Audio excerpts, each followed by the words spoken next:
இந்த அற்புதமான ஸ்ரீ சுப்பிரமணிய புஜங்கம் இரண்டாவது பாடலை அடிப்படையாக கொண்டு பக்தி ததும்பும் 2 விதமான பாடல் வடிவங்களை இங்கே தருகிறேன். ஆதிசங்கரர் எனக்கு எதுவுமே தெரியாது, எல்லாம் நீயே என்று சரணடைந்த அந்த உணர்வை இந்த பாடல்கள் பிரதிபலிக்கும். न जानामि शब्दं न जानामि शार्थं न जानामि पद्यं न जानामि कन्दम् सिदेका षडास्य हृतेद्योदते मे मुखान्निस्सरन्ते गीरश्चापि चित्.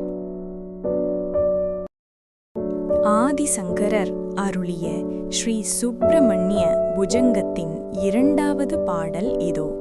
முதல் பாடலில் விநாயகப் பெருமானை துதித்த சங்கரர் இந்த பாடலில் முருகப்பெருமானின் திருவடிகளை தொழும் ஆற்றலை நமக்கு தருமாறு வேண்டுகிறார். ஸ்ரீ சுப்பிரமணிய புஜங்கம் 2ஆம் பாடல்.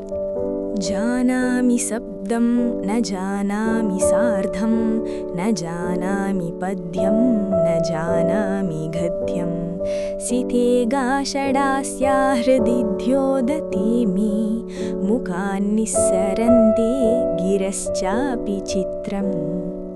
பொருள் விளக்கம்.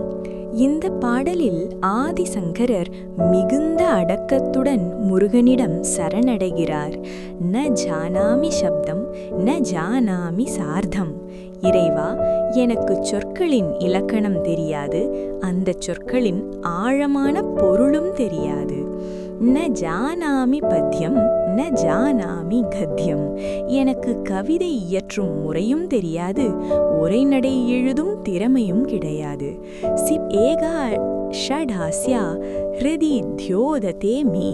ஆனால் அறிவு வடிவான அந்த ஆறுமுகப் பரம்பொருள் ஷடாஸ்யா என் இதயத்தில் பிரகாசித்துக் கொண்டிருக்கிறான். முகா நிஸ்ஸரந்தே கிரஸ்சாபி சுத்ரம். அதனால் வியக்கத்தக்க வகையில் என் வாயிலிருந்து இந்த துதிப்பாடல்கள் தானாகவே பிரபாகமாக வெளிவருகின்றன. இது உன் அருளன்றி வேறில்லை.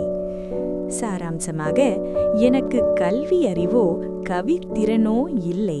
ஆனால் என் இதயத்தில் நீ குடி புகுந்து விட்டதால் நீயே என் நாக்கிலிருந்து இந்த அழகான கவிதைகளை பாட வைக்கிறாய் என்று சங்கரர் முருகனின் அருளை போற்றுகிறார்.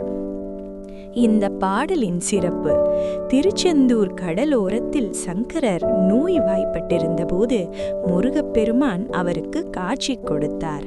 அப்போது ஏற்பட்ட பேரானந்தத்தில் அவருக்கு தெரியாமலேயே இந்த துதிகள் வெளிவந்தன என்பதை இந்த பாடல் உறுதிப்படுத்துகிறது. மாணவர்கள் மற்றும் கலைகளில் சிறக்க விரும்புபவர்கள் இந்த பாடலை தினமும் பாராயணம் செய்வது சிறப்பு.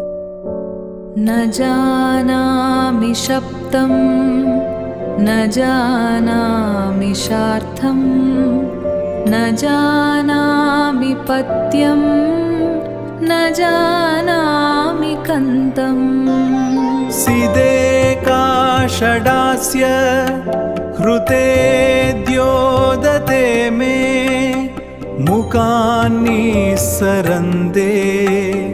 गीरश्चापि चित्. நண்பர்களே, சுப்பிரமணிய புஜங்கம்ல இன்னும் 30க்கும் மேற்பட்ட ஸ்லோகங்கள் இருக்கிறது. அதில் இன்று நாம பார்த்தது ஒரு ஸ்லோகம் மட்டும்தான். இந்த ஸ்லோகம் உங்களுக்கு பிடிச்சிருந்துச்சுன்னா, இந்த அருளான விஷயம் உங்க மனசுக்கு டச் ஆனுச்சுன்னா லைக் பண்ணுங்க, சப்ஸ்கிரைப் பண்ணுங்க, உங்க நண்பர்களுக்கும் ஷேர் பண்ணுங்க. முக்கியமா கமெண்ட்ல ஓம் முருகா என்று டைப் பண்ணுங்க. முருகன் அருள் எல்லாருக்கும் கிடைக்கட்டும். வாழ்க வளமுடன். न जानामि शब्दं न जानामि शार्थं न जानामि पद्यं न जानामि कन्दम् सिदेका षडास्य हृतेद्योदते मे मुखान्निस्सरन्ते गीरश्चापि चित्.